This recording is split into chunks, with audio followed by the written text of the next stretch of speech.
মাহফিলে বক্তব্য আমার 3.5 বছর পর। পরিষ্কার কথা, স্পষ্ট কথা, শুধু আওয়ামী লীগ নয়, এই জাতীয় যারাই আছেন, ইসলামকে রাজনৈতিক ভাবে দেখতে আপনাদের পছন্দ হয় না, পয়গাম শুনে রাখেন, বাংলাদেশে আপনাদেরকে আমরা বরদাস্ত করতে পারবো না।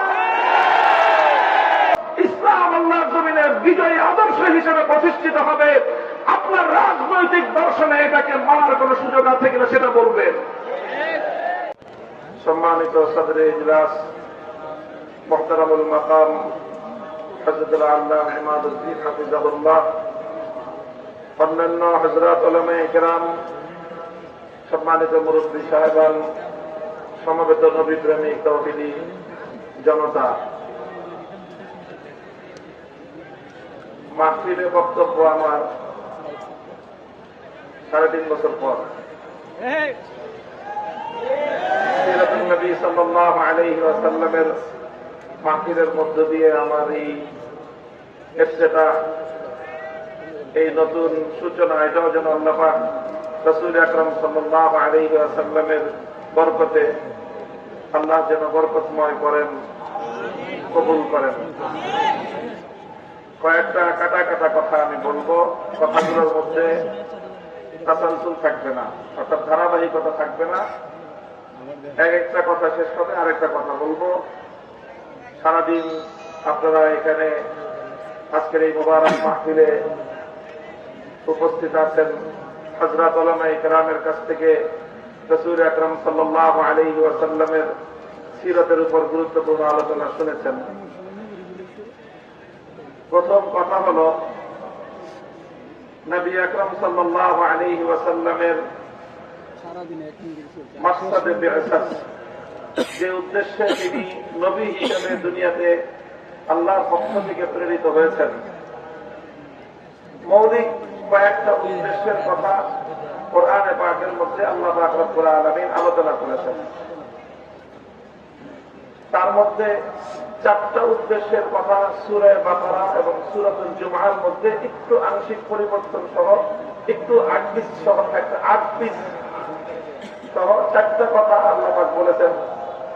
বা'আসা ফিল উম্মিয়্যিনা রাসূলাম মিনহুম ইয়াতলু আলাইহিম আয়াতিহি ওয়া ইউযাক্কিহিম ওয়া ইউআল্লিমুহুমুল কিতাব ওয়াল হিকমা। আমি এই বিষয়ে অধিকাংশ এখানে শ্রোতা যারা, তারা কোরআন এবং হাদিসের এলম সম্পর্কে কিছুটা খোঁজ খবর রাখেন। এরকম এই জায়গায় এই আয়াতের মধ্যে আল্লাহ নবীর আগমনের কিছু মৌলিক উদ্দেশ্য বর্ণনা করেছেন। আরেকটা আয়াত আমি তেলাওয়াত করেছি আমার খুতবার মধ্যে। এই আয়াতটাও কোরআনে পাকের কাছাকাছি শব্দে একাধিক জায়গায় এসেছে। সূরাতুস সফেও এসেছে, সূরা আলে ইমরানে এসেছে। সেটা হলো রাসূল আকরাম সাল্লাল্লাহু আলাইহি ওয়াসাল্লামের আগমনের যে উদ্দেশ্যটা নিয়ে আজকের এই পৃথিবীতে নতুন জাহেলিয়াতের সাথে আমাদের মূল ইখতিলাফ এবং মতবিরোধ। বিশেষ করে আমি একটা কথা তো পরিষ্কার বলি, এই যে আওয়ামী লীগ, শেখ হাসিনা এবং শেখ পরিবার, তাদের সাথে তাদের অনেক ভালো গুণাগুণ আমাদের সামনে বিভিন্ন সময় প্রকাশ পেয়েছে, কিন্তু মূল যেই জায়গাটায় তাদের সাথে আমাদের বিরোধ ছিল, সেটা রাসূল সাল্লাল্লাহু আলাইহি ওয়াসাল্লামের আগমনের যে মৌলিক উদ্দেশ্য সমূহ, তার মধ্যে গুরুত্বপূর্ণ একটা পয়েন্ট, গুরুত্বপূর্ণ একটা বিষয়। আল্লাহ বলতেছেন, আমি আমার নবীকে দুনিয়াতে প্রেরণ করেছি। বা'আসা ফিল হুয়াল্লাযী আরসালা রাসূলাহু বিল হুদা ওয়া দীনিল হক, সত্য ধর্ম, সত্য দিন এবং হেদায়েত দিয়ে আল্লাহ পাক তার নবীকে পাঠিয়েছেন। কেন? লিইয়ুযহিরাহু আলাদ দীনি কুল্লিহি, যেন আল্লাহর নবী আল্লাহর দ্বীনকে দুনিয়ার বাকি সকল মতামতের উপর, সকল মতাদর্শের উপর, সকল আদর্শের উপর যেন আল্লাহর দ্বীনকে বিজয়ী করতে পারেন। দ্বীনকে বিজয়ী করা আমাদের নবীর আগমনের একটা মৌলিক উদ্দেশ্য। নবীজির জিন্দেগীর মৌলিক একটা কর্মসূচি হল আল্লাহর দ্বীনকে বিজয়ী করা।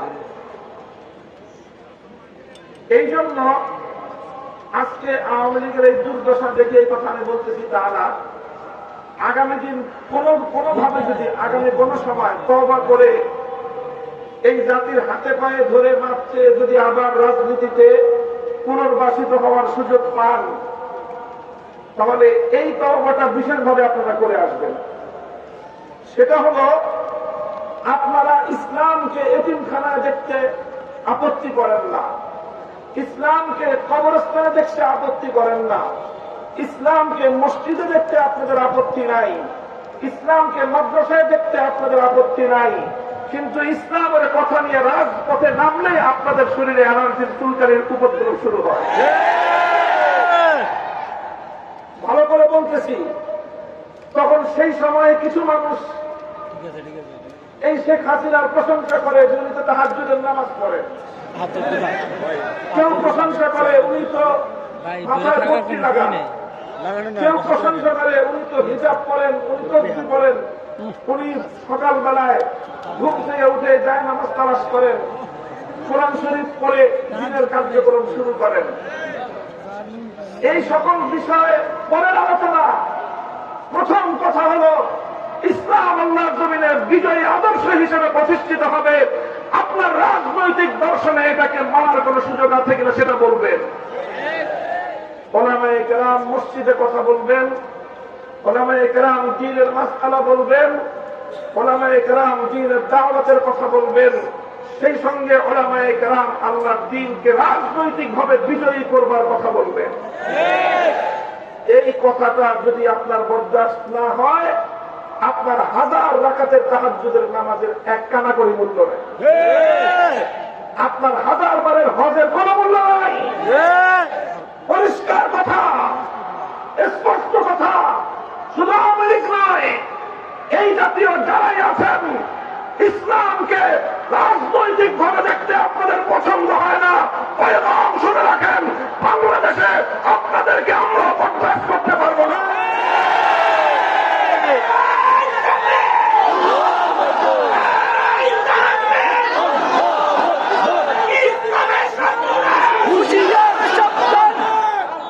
আমরা আমাদের মধ্যে কর্মবন্টন আছে, আলেম ওলামাদের মধ্যে।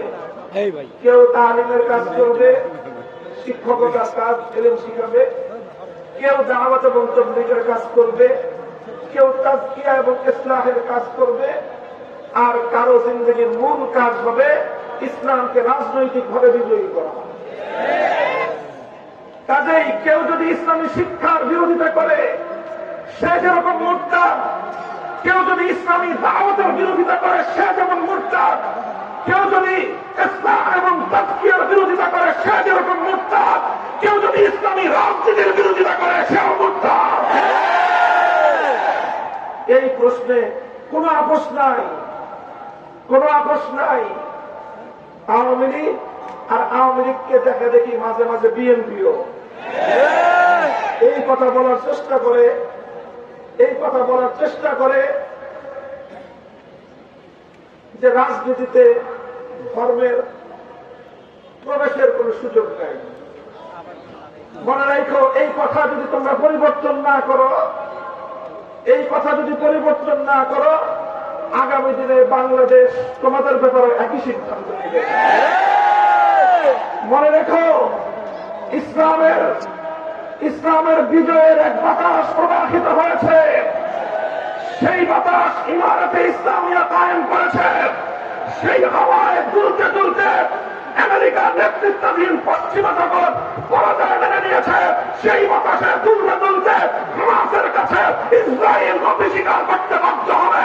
সেই হাওয়া বাংলার মাটিতে লেগেছে। ইনশাআল্লাহ ইসলাম বাংলাদেশের ক্ষমতা দখল করবে।